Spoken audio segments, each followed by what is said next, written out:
The entire angel number system, every meaning assigned to 111, 222, 333, 444, and every other repeating sequence millions of people believe carries messages from the universe, was created by one person. She published the system in 2005.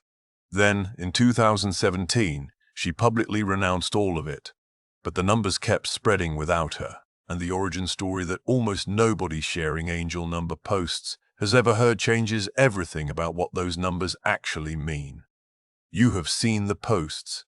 They circulate on Facebook, Instagram, Pinterest, TikTok, and in the comment sections of every spiritual content creator on YouTube.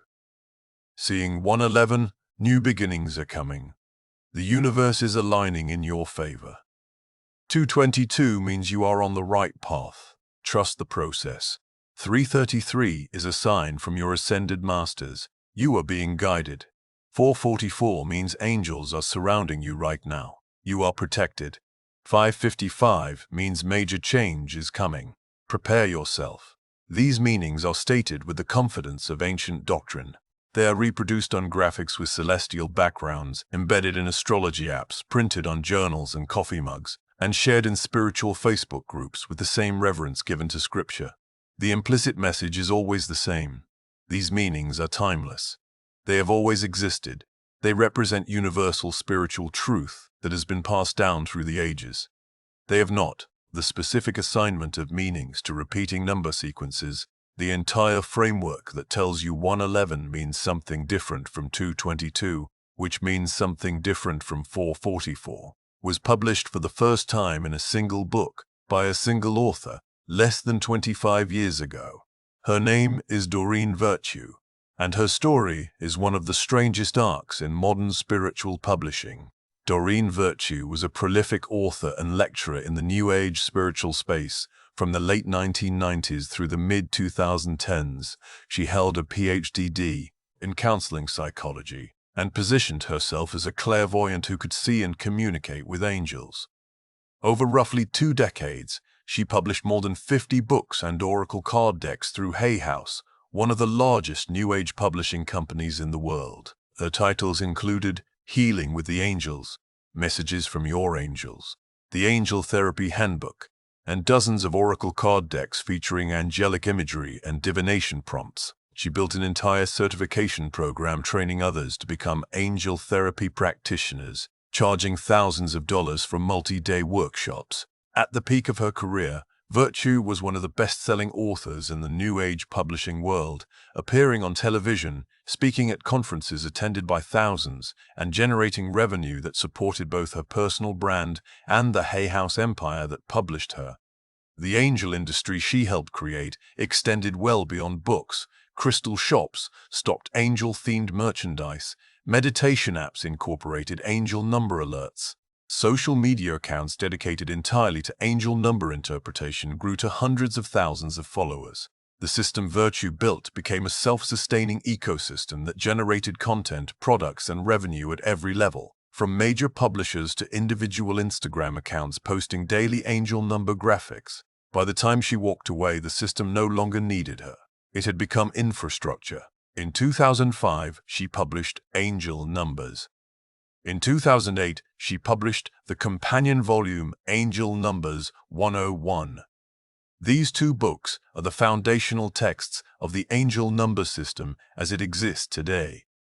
In them, Virtue assigns specific meanings to every number from 0 through 999, plus specific repeating sequences. 111 became new beginnings and manifestation.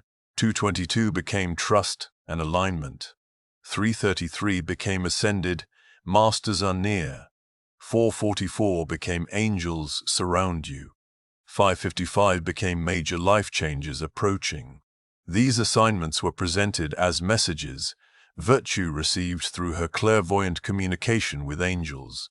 They were her interpretations, channeled through her personal practice, published through her audience. Within a decade, those assignments had been reproduced so many times across so many platforms that they completely detached from their source.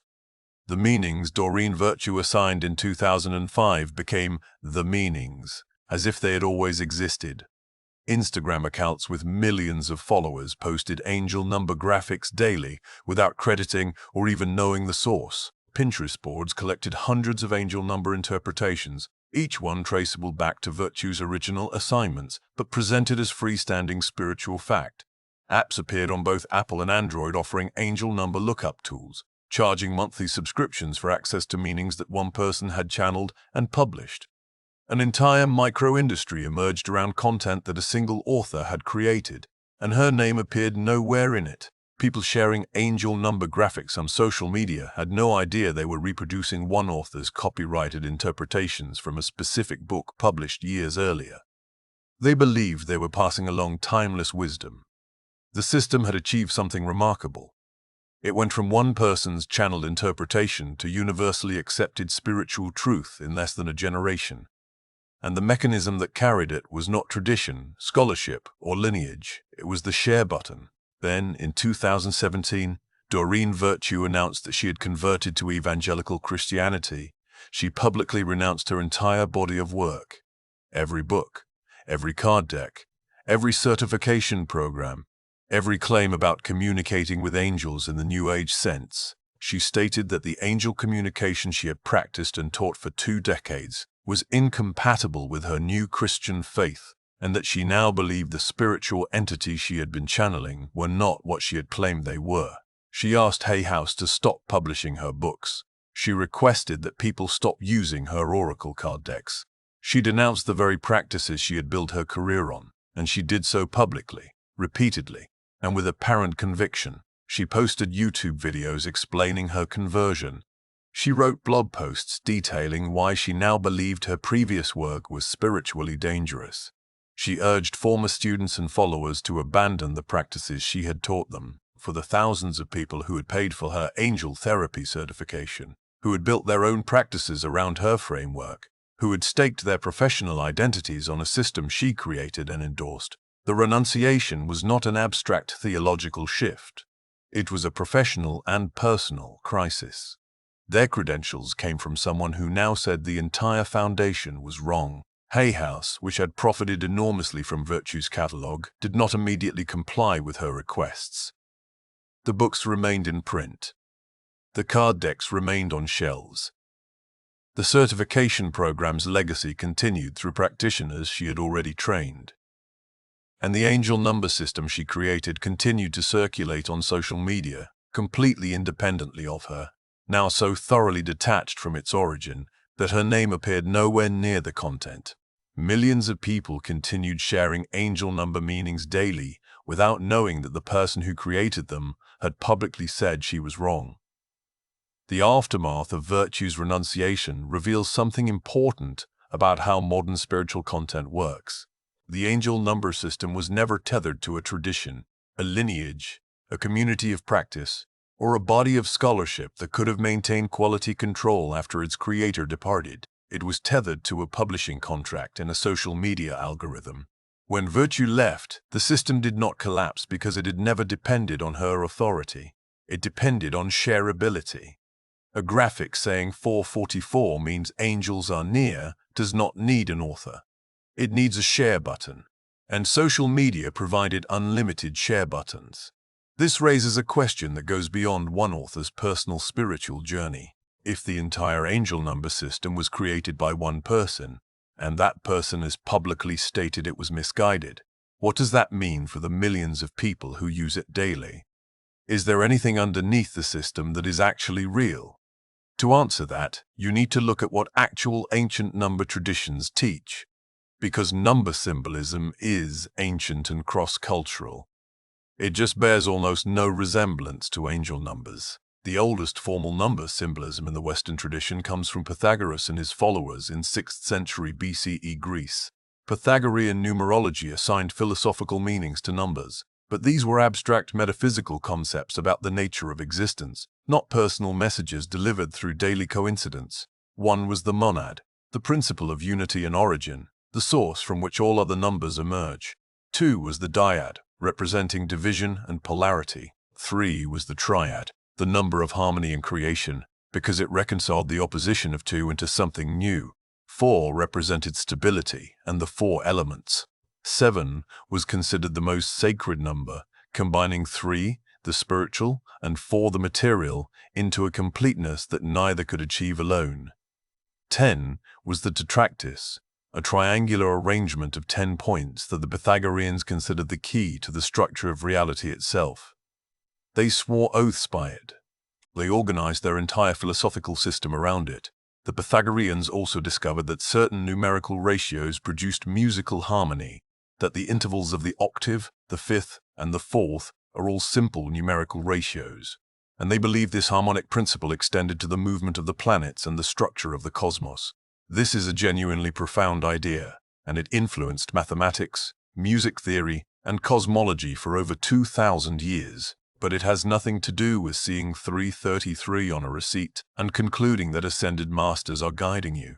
The Pythagorean tradition asked you to study, to demonstrate mathematical relationships, to engage with numbers as a disciplined intellectual practice.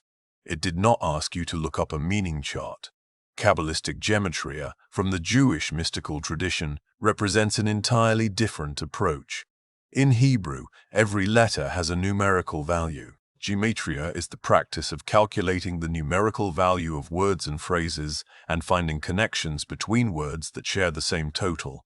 The Hebrew word for life, chai, has a numerical value of 18. This is why 18 and multiples of 18 are significant in Jewish gift-giving traditions. But gematria is a textual interpretation tool applied to scripture and sacred texts, embedded in a tradition of commentary, debate, and scholarly rigor that spans over 2,000 years. It is a way of finding hidden connections within language, not a system for interpreting coincidental number sightings. A gematria practitioner does not glance at a number on a receipt and assign it cosmic meaning.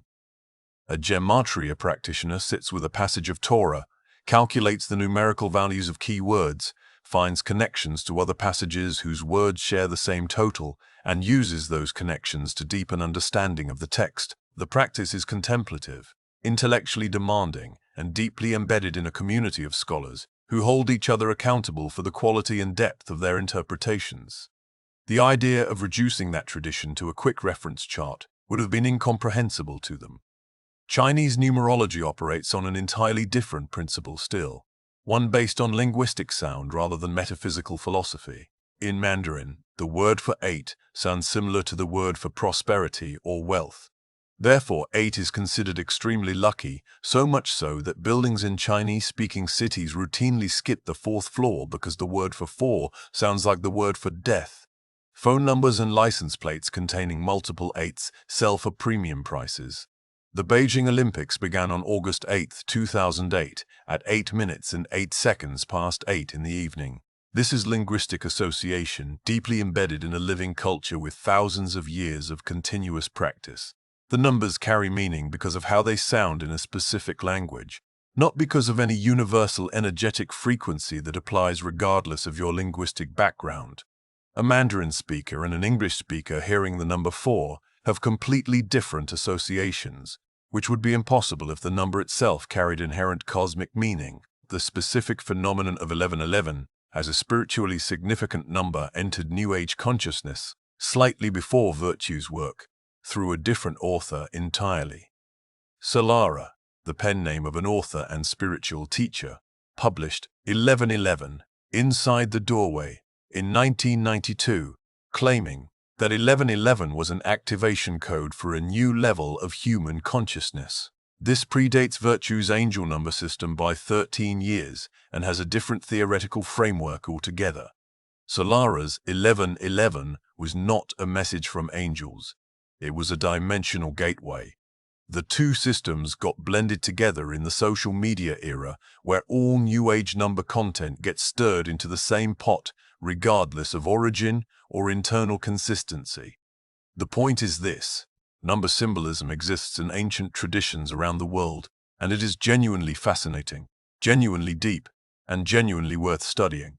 But every one of those traditions operates on completely different principles, none of which involve the specific meaning to sequence assignments that Doreen Virtue published in 2005. Pythagorean numbers are philosophical. Kabbalistic numbers are linguistic and textual.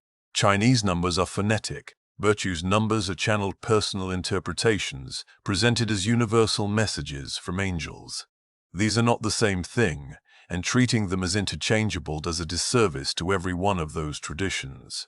Calling angel numbers ancient wisdom erases the actual ancient wisdom that has nothing to do with them. So if the system is 20 years old and its creator renounced it, why do people keep experiencing it? Why does seeing 111 or 1111 on a clock feel significant? Why does the brain register these moments as meaningful, even when the intellectual understanding of their origin should dissolve the magic? That question has a well-documented answer, and it comes from cognitive science rather than spiritual tradition.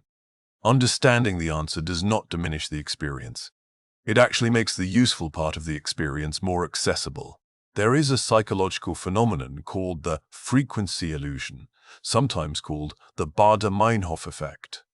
The informal name comes from a 1994 anecdote in which a reader of the St. Nomenon, Paul Pioneer Press, noticed the name of the German group Baader-Meinhof once and then seemed to encounter it repeatedly over the following days. The term stuck because the experience is so universal. Everyone has felt it. You learn a new word and hear it 3 times that week. You discover a song and it appears on every playlist. The phenomenon describes what happens when your brain has been primed to notice a particular pattern.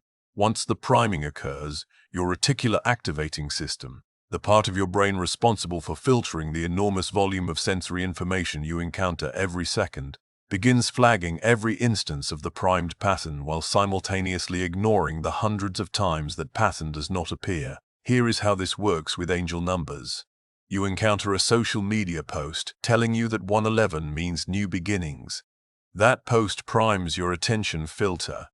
Now your brain is actively scanning for 111. You glance at your phone and it happens to read 111. Your brain flags it. You feel a jolt of recognition. There it is. You interpret it as a message. What you do not register is that you also glanced at your phone at 9:47, at 12:03, at 2:15, at 4:38, and at 6:52. Those times carried no prime significance, so your brain processed them and immediately discarded them. You have no memory of looking at your phone at those times because nothing about them triggered the filter. The 111 felt special because you were looking for it. The 9:47 was invisible because you were not. Subscribe if you want the next one. This is the same mechanism that makes you see your car everywhere after you buy it. The same model was always on the road. Your attention filter changed, not the frequency of the car. And just like the car phenomenon, the angel number experience is genuinely real in the sense that you truly are noticing these numbers more often. The experience is genuine. The mechanism creating it is attentional, not angelic. Consider a simple experiment. For 1 week, decide that the number sequence 714 is your sign. Pick it arbitrarily. It has no angel number meaning. It is just 2 numbers. Now watch how often you encounter 7 and 14 together over the next 7 days. You will see it on receipts, on clocks, on license plates, on addresses, on page numbers. By the end of the week, you will have a collection of 714 sightings that feels far too frequent to be random. But it is random. You just activated the filter, and the filter did what it always does. It found what it was looking for and ignored everything else. Researchers have found no evidence that repeating number sequences appear at rates higher than statistical chance. You see a repeating sequence on a 12-hour clock phase roughly 24 times per day, including 111, 2, 22, 333, 444, 555, 1111, and their variations across all 12 hours. If you check your phone roughly 80 to 100 times per day, which research suggests is the average for American adults, you will land on a repeating sequence purely by chance several times daily. Primed attention makes those several times feel like a flood. Unprimed attention lets them pass without notice. The frequency did not change, your filter did. But here is where something genuinely useful emerges from this understanding. Because even though the specific meanings Doreen Virtue assigned to repeating numbers are a 20-year-old invention, and even though the mechanism creating the experience is cognitive rather than cosmic, the practice of pausing when you notice a pattern and checking in with yourself is actually valuable. more valuable, in fact, than the decoding practice it replaces. Think about what happens in the moment you see 111 and register it as significant. You stop. You become present. You interrupt whatever you were doing, whatever you were thinking about, whatever autopilot program was running in your mind, and you ask yourself a question. What does this mean? What am I supposed to pay attention to right now? Set aside the cosmic framing for a moment and look at what you are actually doing in that pause. You are conducting a random mindfulness check. You are stopping in the middle of your day to become conscious and ask yourself what you are thinking about, how you are feeling, and what deserves your attention. That is a practice with genuine psychological value, regardless of what triggered it. The decoding practice, by contrast, actually undermines the pause. When you see 111 and immediately look up its assigned meaning, you are replacing your own inner awareness with someone else's pre-written answer. You are outsourcing the question. The moment you read 111 means new beginnings, you stop checking in with yourself and start accepting an external interpretation of your internal experience. The chart answered the question before you had a chance to sit with it. That is the opposite of mindfulness. Mindfulness asks you to stay with the question. The angel number chart asks you to skip it.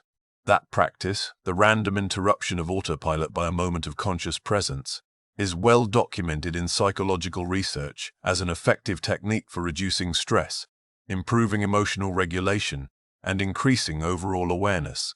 Mindfulness-based stress reduction programs teach exactly this kind of random awareness interruption, using different triggers like a bell, a breath, or a physical sensation. The specific trigger does not matter. What matters is the pause and the question that follows it. The trigger is just the doorbell. The value is in what happens after you open the door. Angel number sightings, reframed this way, are free, random, built-in mindfulness prompts scattered throughout your day. You do not need to decode them. You do not need to look up whether 111 means new beginnings or whether 444 means angelic protection. The meaning is not in the number. The meaning is in the pause. Every time a repeating number catches your eye, it is an opportunity to stop. Notice what you are thinking about in that moment. Notice how you feel, and ask yourself whether the thing occupying your mind is something that genuinely deserves your attention or something that is running on autopilot. That is a practice grounded in cognitive science, supported by decades of mindfulness research, and available to you every single day without buying a book, downloading an app, or subscribing to anyone's interpretation of what 333 means. It requires nothing except the willingness to use the pause. For anyone who has been engaging with angel numbers for years, sharing the posts, looking up the meanings, feeling the jolt of recognition when a repeating sequence appears, this reframe does not invalidate your experience. The pauses were real. The moments of presence were real. The sense that something was prompting you to pay attention was real. What was not real was the idea that each specific sequence carried a specific coded message from a specific angelic source, because that entire coding system was invented by one person in 2005 and renounced by that same person 12 years later. The instinct underneath the practice, the instinct to notice patterns, to pause, to check in with yourself, to treat certain moments as invitations to become conscious, that instinct is genuine and valuable. It deserves a better framework than one that was built on channeled interpretations, sold through a publishing company, and abandoned by its creator. For anyone over 60 who has been sharing angel number posts on social media and feeling a quiet satisfaction when the numbers appear, nothing here should make you feel foolish. What it should do is redirect your trust. Trust your own instinct more and the manufactured system less. The instinct to pause and pay attention is yours. The system that told you what the numbers mean belonged to Doreen Virtue, and she gave it back. Ancient number traditions understood something about numbers that the angel number system does not. Pythagoras understood numbers as structural principles of reality, patterns that revealed how the universe is organized.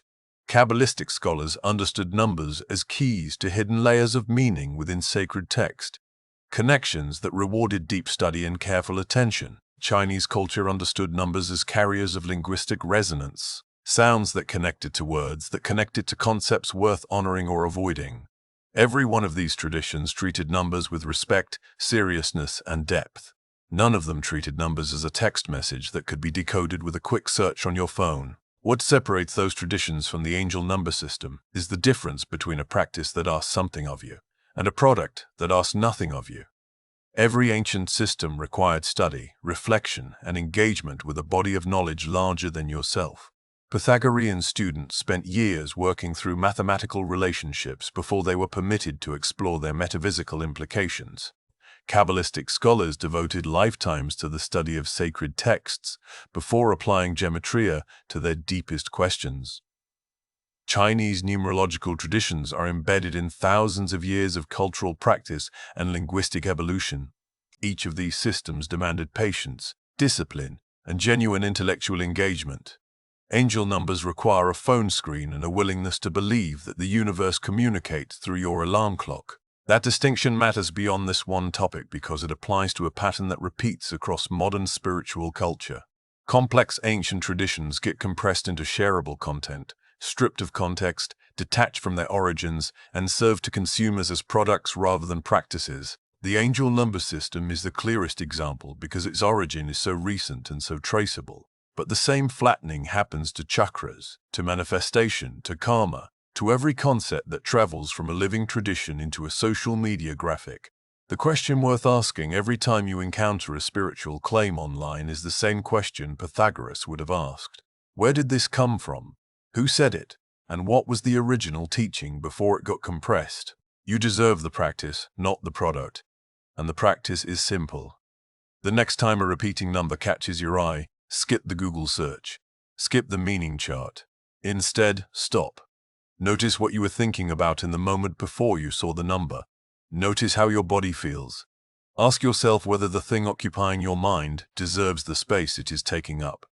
Ask whether there is something you have been avoiding that just surfaced in the pause. Let the number be what it actually is. A random prompt to become present, delivered by your own attention filter. Useful exactly because it is random, and therefore catches you in whatever mental state you happen to be in at the time. The randomness is the feature, not the flaw. A predictable prompt lets you prepare for it. A random one catches you honest. That practice will serve you better than any angel number chart ever published, and unlike the chart, nobody can renounce it, because it belongs to you and always has. The numbers on your clock are not messages from angels. They are mirrors. They catch you in whatever you happen to be carrying at that moment and reflect it back to you in the form of a pause. What you do with that pause is entirely up to you. And that is worth more than any meaning chart a single author invented in 2005 and took back 12 years later. The next video takes on the concept everyone has heard, but almost nobody understands correctly: karma. The original teaching has nothing to do with punishment. What the texts actually say is completely different from what the internet tells you. That video is on screen now.